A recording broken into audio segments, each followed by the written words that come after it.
大家有冇試過一起身就覺得成個人好煩躁，好似唞唔到氣咁？可能係因為尋晚瞓得唔好，又或者係一出門口就發現落大雨，返工搭地鐵或者巴士又逼到好似沙甸魚咁。返到公司，老闆又無啦啦黑面，啲客又提出啲好無理嘅要求，好唔容易捱到放工，身心俱疲咁返到屋企，本來諗住可以靜下休息下。但係屋企又有一大堆瑣碎事等住你處理，甚至可能因為一啲好細微嘅說話，同屋企人或者伴侶起咗衝突。生活入面好似每一日每一秒都被呢啲大大小小嘅煩惱同埋壓力包圍住。有時候你會唔會覺得人生點解充滿住解決唔完嘅麻煩？點解日日都好似打仗咁攰？好似永遠都揾唔到一刻真正嘅平靜？你哋又有冇面對過呢種情況？為咗一啲雞毛蒜皮嘅事，搞到自己成日都愁眉苦臉，甚至連食飯都覺得冇味。其實呢啲令我哋心煩意亂、晚晚失眠嘅事，如果我哋退一步去睇，可能根本就唔值得我哋用咁多心力同埋情緒去煩惱。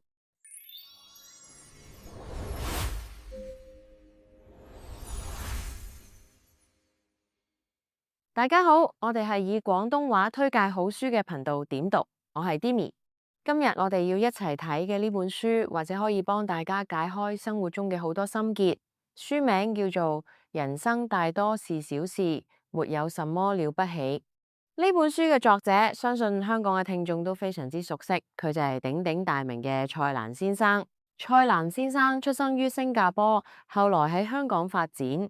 佢唔單止係一位資深嘅電影監製、專欄作家，更加係一位家傳戶曉、地位崇高嘅美食家。佢同金庸、倪匡、黃霑並稱香港四大才子，喺成個華人文化圈入面有住舉足輕重嘅地位。蔡瀾先生嘅人生經歷可以話係傳奇級別。佢後生嗰陣因為做電影監製嘅關係，周遊列國，見識過無數嘅風土人情，品嘗過世界各地嘅頂級美食同埋地道小食，亦都經歷過大時代嘅變遷同埋人生嘅高低起跌。佢將自己70幾年累積落嚟嘅人生智慧濃縮咗喺呢本書入面，用一種好輕鬆、好豁達，甚至有少少老頑童嘅筆觸，同我哋分享佢嘅人生觀。倪匡先生曾經咁樣評價過佢：若問君子是誰，答曰蔡瀾先生也。可想而知，佢個為人處世態度同埋嗰份真性情係幾咁值得我哋去細心品味同埋學習。好啦，等我哋慢慢走入呢本書嘅世界。呢本書嘅中心思想，其實就正如佢個書名所講，沒有什麼了不起。蔡瀾先生想帶出一個好強烈嘅訊息。我哋現代人活得太攰，好多時係因為我哋將啲小事無限放大，自己攞嚟煩。作者喺書入面有一句好核心嘅說話，佢話一切煩惱都是由貪心開始。呢個貪字唔單止係指貪錢或者貪名利，仲包括咗我哋對生活有太多唔合理嘅期望。我哋貪求別人嘅認同，貪求每一件事都要完美，貪求身邊嘅人要完全順從我哋嘅心意。當呢啲期望落空嘅時候，我哋就會覺得好痛苦。蔡瀾先生教我哋要學識凡事睇得開，放得低，踏踏實實咁做人，簡簡單單咁度日，喜怒哀樂順其自然，萬事不形於懷。呢個就係佢長壽同埋快樂嘅秘訣。我哋嚟詳細分析下書中幾個非常精彩嘅章節同埋重點。首先有一個章節叫做精神上的健康，比一切都重要。喺呢個競爭好激烈嘅社會，我哋成日被灌輸要拼搏、要上位，甚至為咗揾多啲錢而犧牲睡眠、犧牲健康、犧牲同屋企人相處嘅時間。但蔡瀾先生一針見血咁指出，如果連精神都唔健康，你擁有幾多財富都係假嘅。佢提到，到咗某個階段，一定辛苦嘅事，佢係絕對唔會去勉強自己做嘅。呢個唔係逃避責任，而係一種對自己生命嘅尊重。實踐呢個理念嘅方法好簡單，就係要學識拒絕。當一份工作或者一個應酬令你覺得精神極度透支嘅時候，你要有勇氣同自己講，呢件事沒有什麼了不起，唔做都唔會世界末日。我哋要留翻啲精力去滋養自己嘅靈魂。跟住落嚟，我想講下書入面關於面對低潮嘅探討。有一個章節叫做沮喪沒有什麼了不起，只是一個笑話。呢個觀點真係令我茅塞頓開。我哋每個人都會遇到低潮期，可能會無啦啦覺得好灰，或者因為工作上遇到挫折而自我懷疑。好多時我哋會因為自己感到沮喪而產生罪惡感，覺得自己唔夠堅強，係咪有抑鬱症等等，搞到自己更加痛苦。但蔡瀾先生教我哋一個好實用嘅心法：沮喪說來就來，我哋一定會遇到佢，就好似我哋做人遲早都會患上傷風感冒一樣，根本沒有什麼了不起。你患傷風感冒嗰陣，你會唔會怪責自己、懲罰自己？唔會啩？你會飲多啲水，休息下，等佢慢慢好返。對待沮喪同埋負面情緒都係一樣，接納佢嘅存在，由得佢發洩出嚟，唔好去強行壓抑，慢慢佢就會過去。呢個比喻真係非常之貼切，亦都幫我哋卸下咗好多心理包袱。咁我哋平時可以點樣調劑自己嘅精神生活呢？書中有一個重點提到，一種本性特別喜歡的東西可以當藥。呢句說話真係好有智慧。蔡瀾先生鼓勵我哋一定要揾到自己真正嘅嗜好。而家好多人嘅嗜好就係掃手機、睇社交平台，但呢啲往往只會帶嚟更多嘅資訊焦慮。睇完人哋去旅行食好嘢，自己反而仲更加空虛。真正嘅嗜好應該係一啲你做緊嘅時候會完全投入，忘記時間流逝嘅事，例如寫書法、畫畫、種花、砌模型，甚至係去街市行下買下餸。蔡瀾先生自己就非常熱愛書法同埋篆刻。當你專注喺呢啲無用之用嘅事物上面，你嘅大腦就會得到真正嘅休息。呢啲嗜好就係醫治現代人精神內耗嘅最佳良藥。再嚟講下人際關係，我哋好多煩惱都係源於人際摩擦。書入面有篇文叫做《交友之道在於原諒對方》。我哋成日會對朋友有好多要求，覺得朋友就應該點點點。一旦對方做錯少少事，或者講錯半句話，我哋就會好嬲，甚至反面。蔡瀾先生身邊有形形色色嘅朋友，佢嘅交友哲學就係記住別人嘅好處，忘記別人嘅缺點。人冇完人，如果你下下都要揸正嚟做，你最後只會變成孤家寡人。實踐嘅方法就係，當你好嬲一個朋友嘅時候，試下回想一次佢曾經幫過你或者令你開心過嘅事。如果你發現佢嘅缺點真係令你頂唔順，咁就默默疏遠，無需要口出惡言或者搞到好僵。呢種通透嘅人際關係處理方法，真係可以減少我哋生活入面90%嘅是非同埋煩惱。當然，講到蔡瀾先生，點可以唔提食呢？佢有一句名言：每日食，每日笑，人生父復何求？仲有第二句就係最好嘅人生就係盡量地吃吃喝喝。聽落好似好膚淺，好貪圖享樂，但其實背後蘊含住好深嘅生活哲學。